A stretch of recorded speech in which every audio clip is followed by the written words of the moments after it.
The first step before anybody else in the world believes it is you have to believe it. There's no reason to have a plan B because it distracts from plan A. If you can see it here and you have the courage enough to speak it, it will happen. You see what I'm saying? You want to be in a dominating point, okay? So what we got to do is we got to get you thinking. We got to get you thinking like the dominators think. How do they act? How does Warren Buffett act? What does Warren Buffett do with his time all the time? Those are the people I study today. I don't study the people that I went to school with, the teachers I went to school with. I don't even study my own family members, okay? I'm looking for people that are way up here that I can say, hey, what are they doing? Because they're doing it right. So I look to surround myself with people that can dominate, people that are certain, okay? People that know what they're doing, people that are in control. You know, if you don't surround yourself with other dreamers, here's what I know. If 9 of your friends are broke, you're going to be the 10th one. That's it. If 7 of your friends smoke, you're going to be number 8.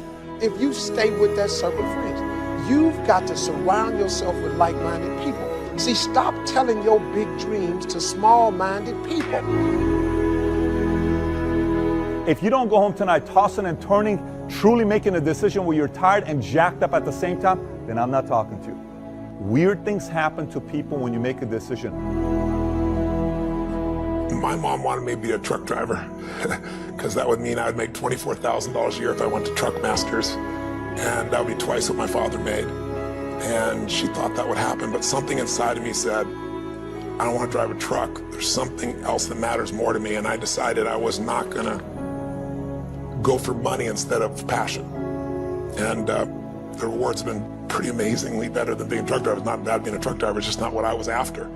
And I look back, and one of the things that helped me was my original teacher, Jim Rohn, who's a personal development speaker I went to hear when I was 17. He said something the first time I heard him, and he said, you know, it's really simple.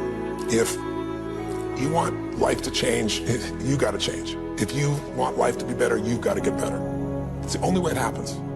And luck will show up for people and to leave them. But if you're constantly improving who you are and what you give, game over.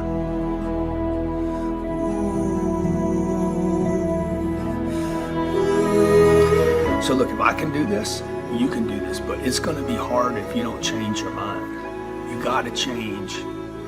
You got to change the way you think.